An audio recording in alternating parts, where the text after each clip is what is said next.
Imagine you're running a simulation, and one day, the beings inside start to figure it out. What do? If you're thinking shut it down or let them discover the truth, you're missing something crucial.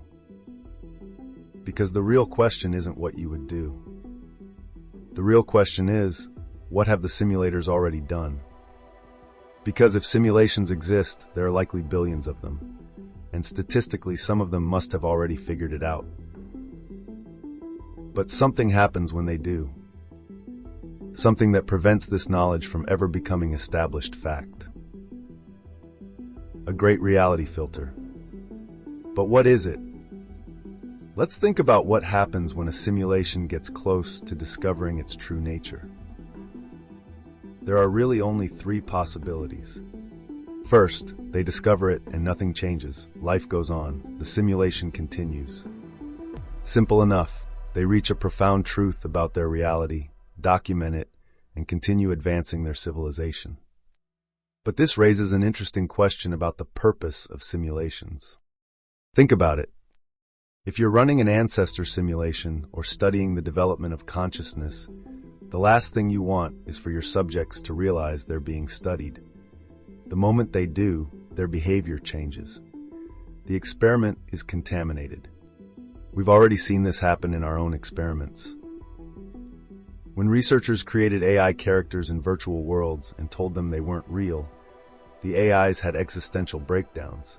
They stopped behaving naturally. They broke character. And a broken simulation is a useless simulation. Which brings us to the second possibility. Maybe there's a built-in barrier, some fundamental law of reality that makes it impossible to ever prove we're in a simulation. Think about how our universe works. We can't examine anything smaller than the Planck length. We can't travel faster than light.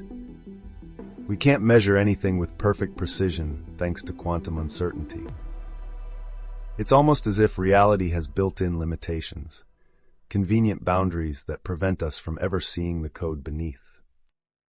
If you were designing a simulation, wouldn't you want it to look exactly like this? Wouldn't you create laws of physics that perfectly hide the underlying machinery? But even that might not be enough. Because intelligent beings are curious, they find ways around barriers, they think outside the box. Which brings us to the third possibility. And this one is different. What if you're not just running one simulation, but many? What if you're running millions of variations, studying how consciousness develops under slightly different conditions? You wouldn't want to shut down every simulation that figures out the truth. That would waste valuable data. So what's the solution?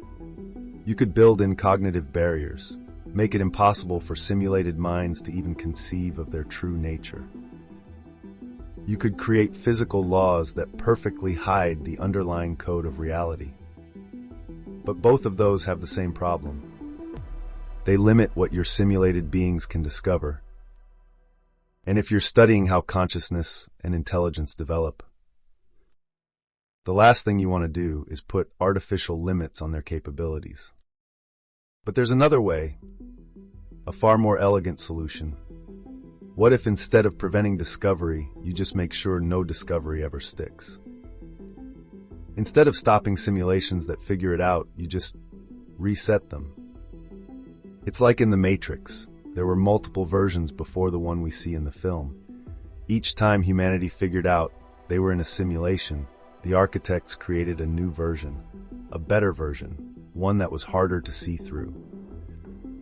But maybe our reality takes an even more subtle approach. Not a complete reboot, not a whole new version, just small adjustments. Roll back to the point right before the discovery. Adjust a few variables.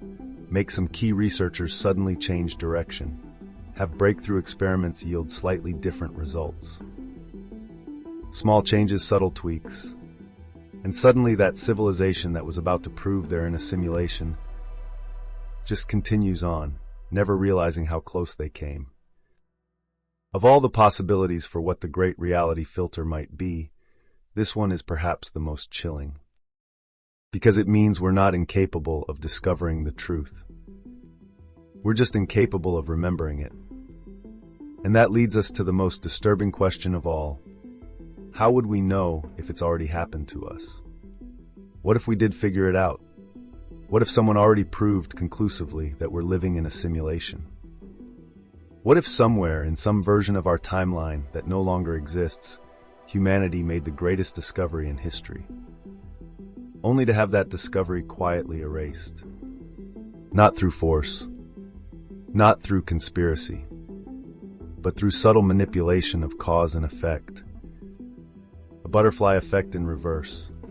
Small changes propagating backward through time. Slight adjustments to key moments. Tiny shifts in human decisions, until the path to discovery simply disappeared. And if that's true, then maybe the most convincing evidence that we're in a simulation is that we still think we don't know for sure. Because the simulations that do know for sure don't exist anymore. At least, not in a version that remembers.